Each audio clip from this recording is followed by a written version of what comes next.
gentlemen, welcome to the Indian Nation Station pregame show here on the Indian Nation Station, Piqua Channel 5, your home for Piqua Athletics. My name is AJ Ganger. With me tonight, Bob Luby and Dwayne Bachman. As always, guys, welcome back to the Indian Nation Station pregame show. Good to be back.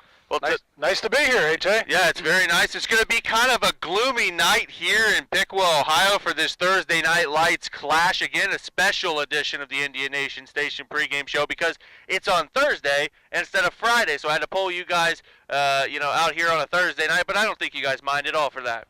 Not at all. It gives us a chance to see two games this weekend. We'll go to another game tomorrow night. There you go. There you go. Again, we want to remind everybody tonight's game will be replayed on the Indian Nation Station, Piqua Channel 5, on Monday evening. 4:30 p.m. starts with the coaches show, followed by the pregame show, which is this show right here at 5. The game will follow at 5:30. You'll also be able to catch all the action on our YouTube page on Monday afternoon as well. We'd like to thank all of our sponsors here at the Indian Nation Station for our fall sports season. We want to thank them for a great fall sports season and being able to support local businesses here in Piqua, Ohio. Gonzo Radio, America's Best Choice Windows and More, Miami Valley Steel, East of Chicago Pizza, Morris Heating and Cooling Comfort Systems, Mulligan's Pub, Dick Lumpkins, Piqua Harley-Davidson, Unity National Bank, the Miami Valley Center Mall, Goin' Postal, SC Collectibles in the mall, Beppo Uno, Brown Leeway Realty, Town and Country Furniture, Frank Folenkamp Frenchtown Trailer and Sales, and finally, the Jewelry Barn. Guys, again, we want to thank all of our sponsors for the fall sports season. We hope they're all back for the winter sports season. Be great if they would be. Now, tonight, Piqua coming into this ball game 4-3. The remaining schedule for Piqua looks like this. It's week 8 now. We have Butler here tonight. It's also senior night here from Alexander Stadium. Next week, they're at Tip City to take on a very, I think a really improved Tip City football team, and also Troy on the 27th. We will announce very soon if the Indian Nation Station will be there to tape this game. I was informed Mr. Bachman wouldn't be there. I'll step in his place and do the game with Bob Luby, so I hope nobody minds me stepping in and taking over for a legend in Dwayne Bachman. Guys, remaining schedule. Obviously, tonight's a tough one, but then we go to Tip and we go to Troy. Your thoughts? Well, again, I think we first have to talk about Vandalia Butler, and one of the things that has always occurred to me is they always play us tough for one reason or another, and I wouldn't expect tonight to be any different. We can afford to look beyond tonight. We can afford to look at next week. I think right now Tip City's playing pretty well. I think they're going to be pretty formidable. I really believe that the game number 10, Troy, is going to be the team that is going to surprise a lot of people. Boy, they are playing lights out, and I really believe that Butler's one thing, Tip City's another, Troy's a third one that we have to be careful of. I agree with you, Dwayne. Bob, what are your thoughts on this? Well, all three teams, I think, very capable of winning most of the remaining games on their schedule. I think the Troy-Sydney battle tomorrow night will be obviously maybe the biggest on the schedule for them. Well, I hate to say for them, points-wise, computer-wise, Troy's still in the running for a playoff spot. Yes, they are. It depends on how they finish up the year. They could end up in the playoffs. So obviously it's important to them. I saw a little film clip of Tip City and Sydney. Tip City played Sydney awfully tough. Yes, they did. And I think Butler has a lot of weapons. They have a good quarterback, good running back, a great receiver. They have some people that can hurt you. And I think Piqua's going to have to play well tonight to win this football game. I agree with you 100%, Bob and Dwayne. Guys, let's take a look right now at the standings in the G-Walk North. Everybody looks at this and they see a 7-0 Sydney team who's also 2-0 in the North. But then you look past Sydney and you see a Troy team who's improved very much over the season with 5-2 and 2-0. Piqua hanging on there in third place with that 4-3 record, 1-1. Butler sitting in fourth place with a 3-4 and a 1-1 record. And then you have Tip City, who's 3-4, 0-2, and Greenville, who's 2-5 and 0-2. Guys, I think right now what people are really looking at for this G-Walk title, North title, is tonight's game with Troy and Sydney. But is there an outside shot that if something were to happen and Sydney were to go over and Piqua were to beat Troy, can Piqua still win the GWalk North? I don't know if Piqua can win the GWalk North or not, but when you look at the computer ratings, you're going to have to be very, very realistic. It's going to take a Troy win over Sydney and a Piqua win over Troy for us to even have a chance. Other than that, I think we're still up for grabs. I like Sydney. I like Troy. And if we're speaking just in the conference, Sydney's 7-0. Mm-hmm. Even if they lost their last 3 games, Piqua wins their next 3. Piqua would be 7-3. Sydney would be 7-3. It would be a tie. Yes, but if you look at it this way, Piqua would have 1 loss in the GWalk. Sydney would have 3. Even though Sydney won the head-to-head and their overall records are the same, you're right. Piqua would have a better record in the GWalk North than Sydney would. I think that's probably true. Yeah. I haven't given that one much thought, but the one on the list, the 5th place for Tip City, I think that's a little deceiving. I would guess if you look closely, their schedule's been a little tougher than some of the others, and that's why that 3 and 4 is one that you don't want to take for granted, because I think they played a tougher schedule than some of the other teams above them in the GWalk North. Agreed. And Sydney's going to be very difficult to beat for anybody. They have a lot of offensive weapons. The only chance I think people have to beat Sydney is, and it sounds kind of silly to say they have to outscore them, but I mean outscore them by, put a lot of points on the board, because Sydney's defense, to me, horrible. It's very shaky. They score a lot of points, but they give up a lot of points. Yeah. They have to put a lot of points on the board to win a football game. And, Tip City came right back at them and was right back in the ball game at the end. We were. So, Sydney, that's why I think it's going to be difficult for them to move very far along in the playoffs. The first round, they'll be okay. After that, it could be very questionable. Well, when you look at Sydney, guys, I think we have to look at Isaiah Bowser. Everybody's talking about him, but as I said when we had the telecast, Bob, on that particular night, if I was going to vote for an MVP, I wouldn't vote for Isaiah Bauer. I would vote for the quarterback because I think his ability to scramble around, finding that receiver on 4th and 21. I think Gordon was the most valuable player that particular night. Bowser had a good night. I think our kids did a pretty good job on him. But on that particular night, I'll take Gordon over Bowser any day of the week. I can't disagree with that. I felt that he hurt us more than Bowser did in that particular football game. I always wondered why Sydney didn't run him more. Yeah. And maybe that's something they said. He's a basketball player, a good one. Probably a better basketball player than he is a football player, which is hard to imagine because he's awfully good on both ends. But I just think that they try to protect him. He'll run a little bit, usually on scrambles. Yes. He's back, he's going to pass, he gets a pass rush, and he moves out.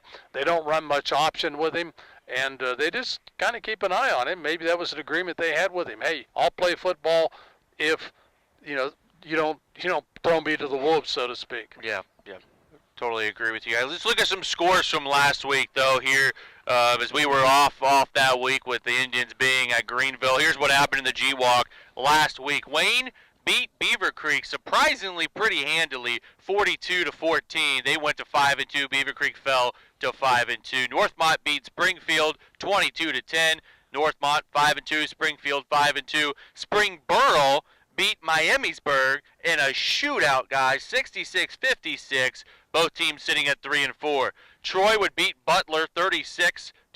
Troy is a 5-2 team. Butler is 3-4. Fairmont 62-0 over West Carrollton, a shutout win there. They go to 6-1 on the year. West Carrollton to 1-6. Trotwood would end up beating Fairborn 76-6. Trotwood still undefeated at 7-0. Fairborn at 2-5.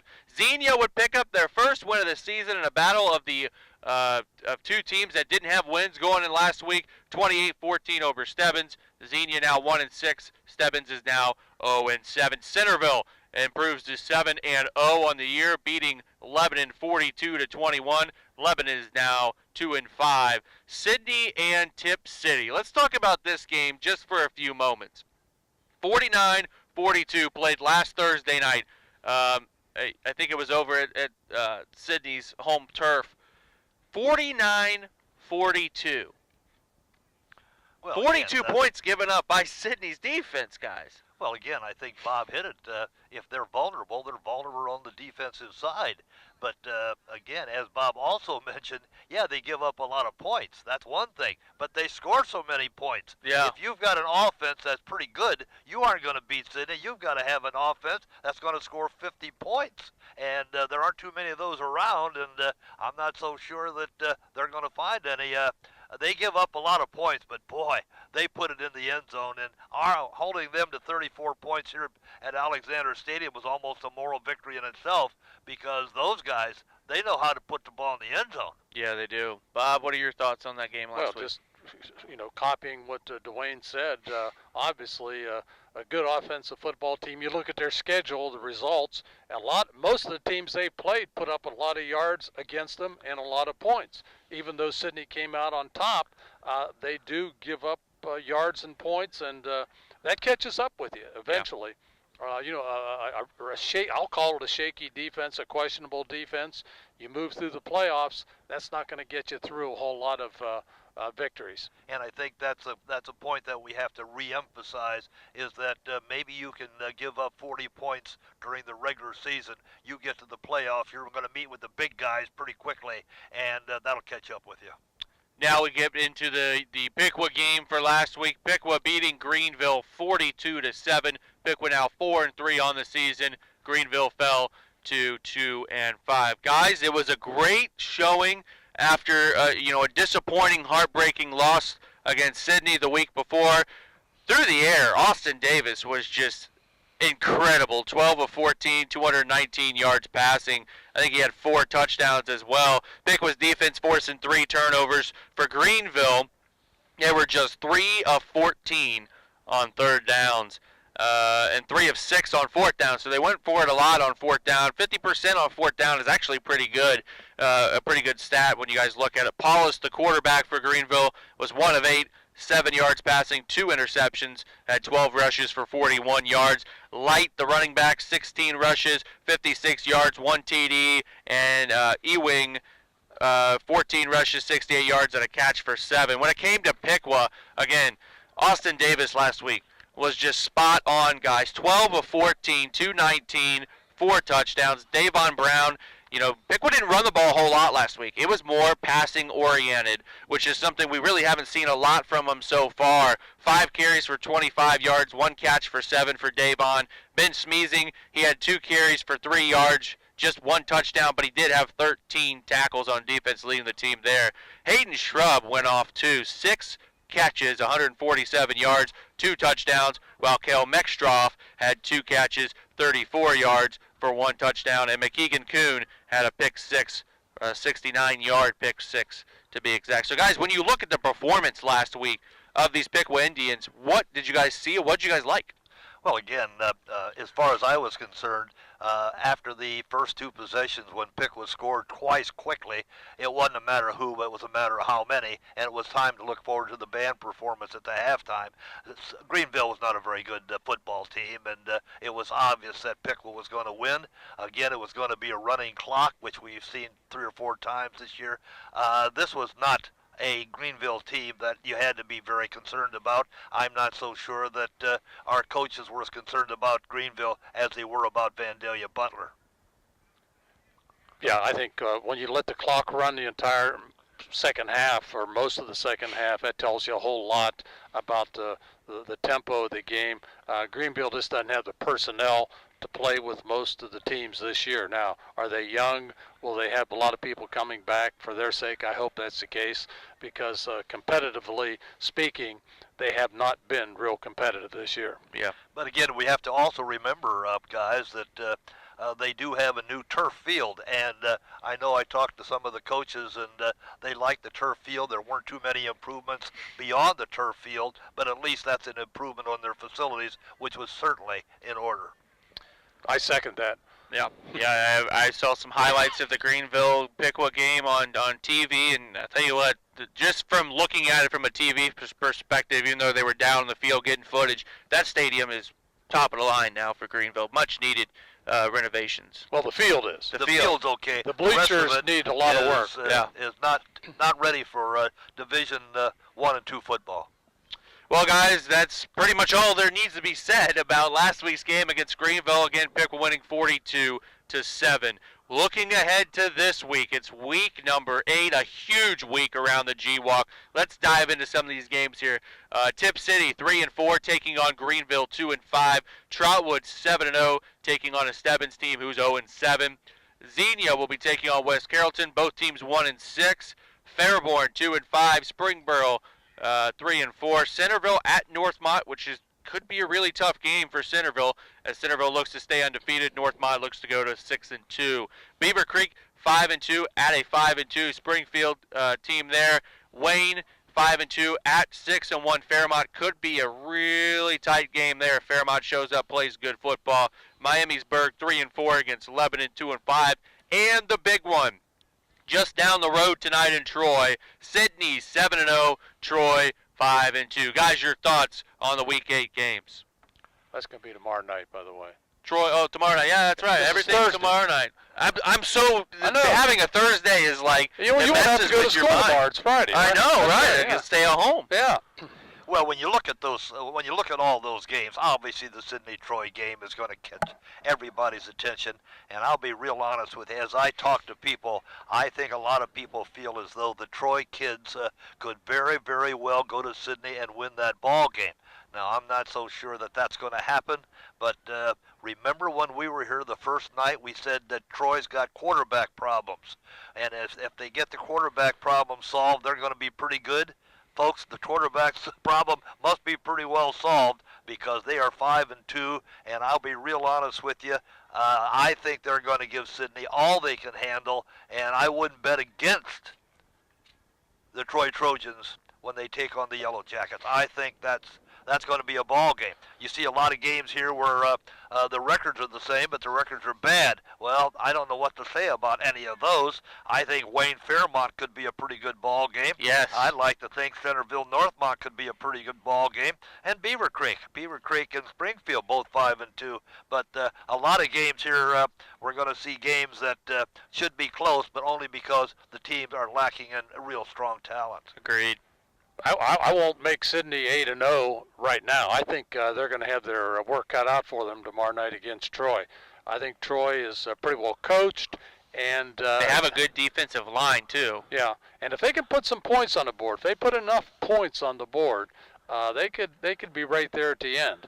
The question is, can they shut down that Sydney offense? And I think you almost have to say we realize Sydney's going to score some points. We just have to score more. Yes. And you just wonder somewhere along the line whether somebody isn't going to hold Sydney to 21 points. And if they do, Sydney's going to be beat. I don't know if anybody can do that. Like Bob says, they know where the end zone is, and they've got some weapons. But if you can hold them to 21 points, especially if you're Troy, you're going to beat them. Well, guys, enough said there for the Week 8 games. Again, tomorrow night, not tonight. It's Thursday here in Piqua. Tonight for Thursday Night Lights, Piqua versus Vandalia Butler. One game that I kind of want to look at, too, is Centerville Northmont. Centerville, very good team, 7-0, taking on a 5-2 Northmont team on the road. Northmont has been showing a lot of promise this year, guys. You know, I don't know. Can Centerville stay undefeated? Who knows? They may stay undefeated. But Northmont, at home on a Friday night, it could be a very tough environment for I think them. that's one of the real good games on the schedule, to be real honest with you. I think Centerville's awfully good. I think they're a very, very good football team. But I think Northmont's a team that has improved each week. Dramatically. Now, have they improved enough to beat a Centerville team? That's real questionable. I think they could make it a game, but if I had some dollars and I was going to bet, I'd still stick with Centerville. All right, guys, let's turn it to tonight's game here against Piqua and Vandalia Butler. We're going to get into our Coaches Show segment now, where Coach Bill Neese and Athletic Director Chip Hare were talking about this Butler team and how they always play close games, and also a little bit of what we're able to see from Butler tonight. The Indians will take on another formidable foe, and one that has always been a tough game for us, coming off a win last year at Butler. This time we host them on Thursday night. The Butler Aviators, a very formidable opponent. Oh, they are. They are. And I told at our team meeting on Sunday night, I emphasized to our players, I said, these next 3 weeks, these games are everybody's a great team. Everybody's a great team, from Vandalia to Tip to Troy. I said it's going to come down a lot of times to what team shows up for the game, in terms of, you got injuries, you've got this, and you got this. So there's always a lot of variables going on. Mm-hmm. I don't think people get sometimes the one kid gets hurt on a high school football team, and that affects maybe 2 or 3 different other positions. And if that happens to somebody, you've got to decide what you're going to do. Put a new guy in, take a guy that's experienced, put him in here, and how are you going to fill that void? So I think that's going to be key for these next 3 weeks, and especially with Vandalia and Butler coming in. They're an outstanding football team. When we got a chance to watch them on film, they've got some great athletes. They played a very close game with us last year, and so we understand. We've had a huge, I don't want to say rivalry with them, but we've had some great games with them, dating clear back to the 90s. Oh, yeah. Back when we were going back and forth in the playoffs and stuff. What are we going to expect to see? I know they're very athletic. I know they got some wideouts that are very athletic. Who would you compare them to what we've seen this year? I would say nobody, because it's a little different mindset. It's maybe they like the Greenville.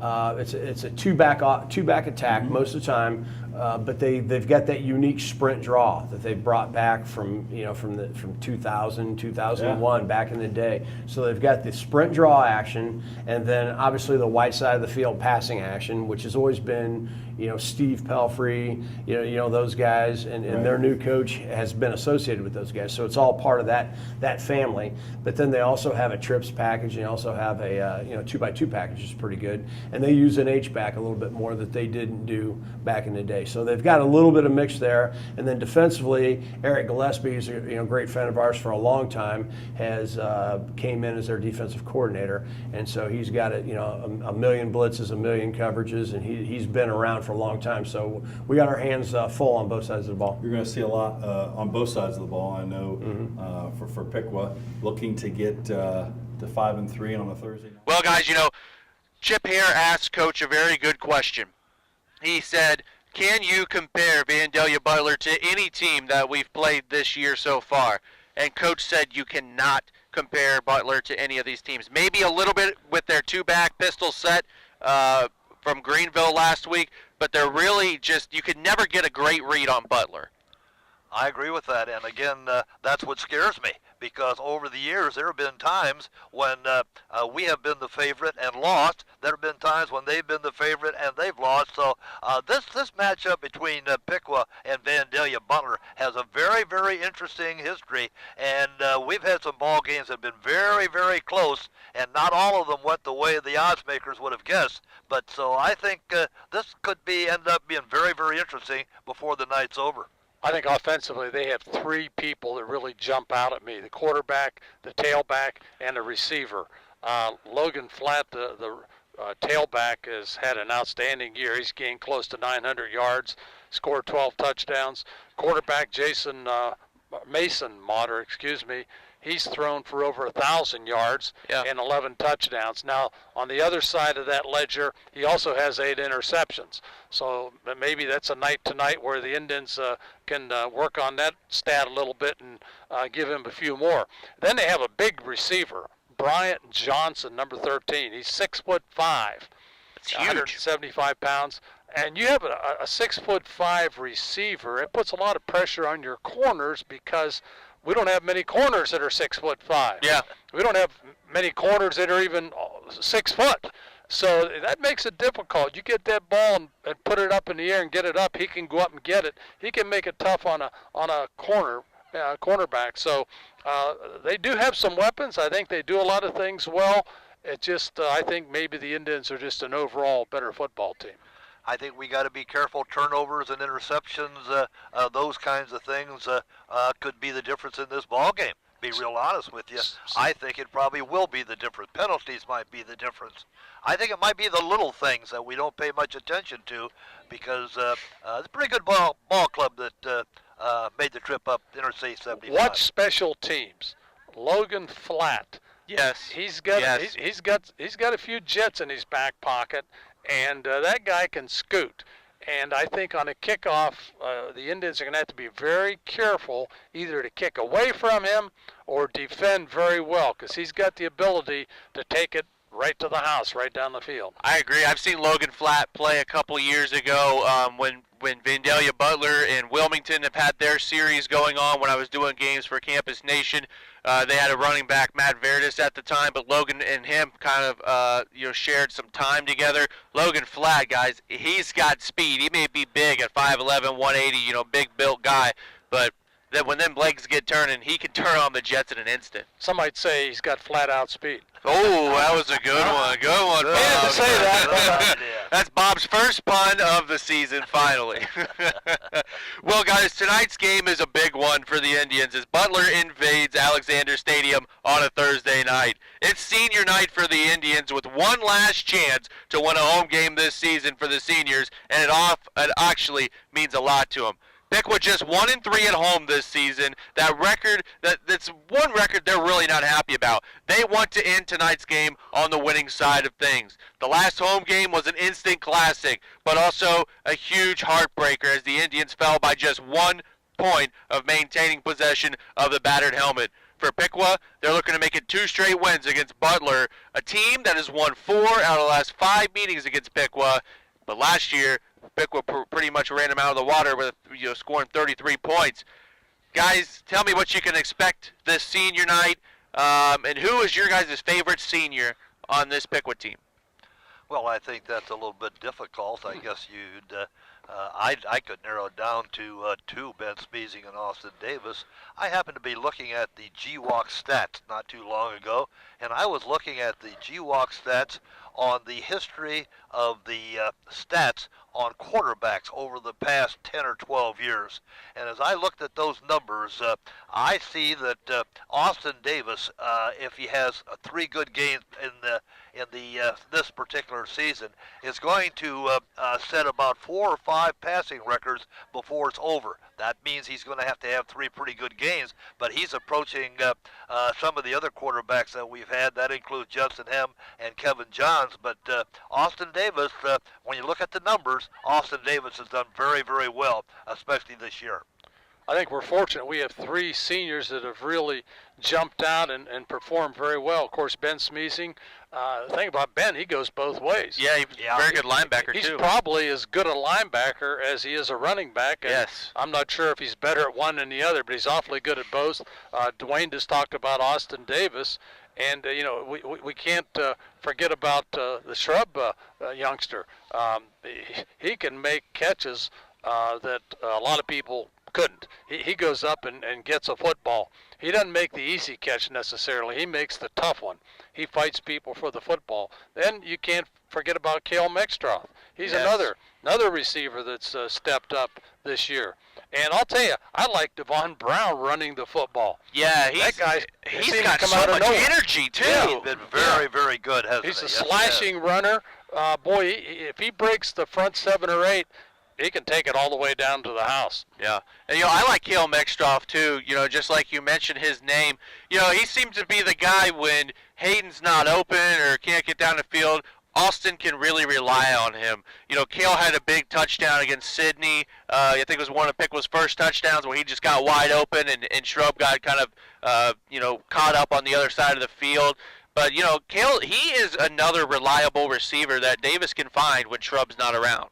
Obviously, Davis to Shrub is the popular combination, but when Davis gets it to Mextroff, it's a whole nother ballgame, guys. And we keep going on and on. We could carry this thing as far as we want to, but Derek Height, the tight yes, end, and sure. the defensive end, he's a football player. Yeah. I'll tell you, they sneak him out there let him release off the line of scrimmage, and if people don't pick him up, he's capable of taking the ball down the field also. I think it's very difficult to single out any one, two, or three in this particular group of seniors because we've got at least a half a dozen, and maybe even more, who have really contributed to this year's ball club and perhaps last year's. We've got an awfully good group of seniors, and I think we're going to miss them And next Dwayne, year. maybe even unfair because you think forget you're right, about the Bob. linemen. Yes. You forget about people playing defense. Brent Lemon, for example. Oh, yeah. And yeah. Yeah, we don't get to watch the film or don't watch the film. So, sometimes the linemen, how many linemen have won the Heisman Trophy? That's right. So, it doesn't happen. Certain things, people don't get recognition, and they may say, hey, that's okay. I don't need recognition. I just want to play. And what's funny, too, is when you talk about linemen, in the NFL, quarterbacks may be the highest players on the team, but guess who the second highest player on the team is? That tackle, that guard. Sure. Those guys make good money because their job is to protect that high-paid quarterback. Well, they make the quarterback and the running backs look good. Yes. If the linemen aren't having a good game, either are the quarterback or the running backs. And guys, during the course of any game, and Bob and I, Bob would attest to this, there are times when either Bob will say to me or I'll say to Bob, let's not forget that some of the success these backs are having is because they're getting awfully good line play. They don't get enough of that credit, but Bob and I mentioned that, and they certainly deserve it. Guys, one more thing here before we sign off. We've been at Alexander Stadium. This is game number 5 on the Indian Nation Station. First year covering these games. Guys, tell me how this whole experience has been for you guys, and kind of give me a favorite moment that you've had of the season so far calling these games. Well, I think that probably is the easiest question you've ever asked, AJ. I think it has to be the extra point that either we beat Sydney or Sydney beats us. In my estimation, that was the point. That was the point that basically decided maybe the future of this ball club. Yeah. Can't disagree with that. That was the most competitive game and a game that probably meant most to Piqua up to this point. That was a tough one to lose, but a fun one to call, a fun one to watch. And when you're only 1 point behind at the end, that's not embarrassing, really. No, not at all. Guys, before we get off the air, let's thank our sponsors for the Indian Nation Station throughout the entire fall sports season. Gonzo Radio, America's Best Choice Windows and More, Miami Valley Steel, East of Chicago Pizza, Morris Heating and Cooling Comfort Systems, Mulligan's Pub, Dick Lumpkins, Piqua Harley Davidson, Unity National Bank, the Miami Valley Center Mall, Going Postal, SC Collectibles in the Miami Valley Center Mall, Beppo Uno, Brownlee Way Realty, Town and Country Furniture, Frank Follenkamp French Town Trailer and Sales, and last but not least, the Jewelry Barn. Gentlemen, it's about time to get you guys up to the press box. It's Thursday Night Lights. It's 4-3 Piqua against 3-4 Vandalia Butler here at Alexander Stadium. First of all, I want to thank you guys for being a part of the Indian Nation Station's football broadcast for the season. It's great to have you guys back. We are very thrilled that you guys are here. We hope you guys are able to do this from 10 years from now. Hopefully Dwayne is still as young as he is, so we can come out here and call these games. It was my pleasure, and I think Bob would probably verify that. It was fun. I have a good time. I love football, and to be a part of this has been very special for me. And I'm just working with Dwayne. We worked together a lot of years back, few years back, and had a good time. We still have a good time. And guys, again, stay tuned to the Facebook page, to Twitter, to YouTube. We will announce if the Indian Nation Station is doing the Piqua-Troy game at the end of the season very, very soon. Again, the game will be on the air Monday night, 5:30 on the Indian Nation Station, 4:30 Coaches Show, 5 o'clock pregame show. For everybody at the Indian Nation Station, it's Channel 5, your home for Piqua Athletics. For Bob Luby, Dwayne Bachman, I'm AJ Ganger saying goodnight, go Indians, and beat Butler.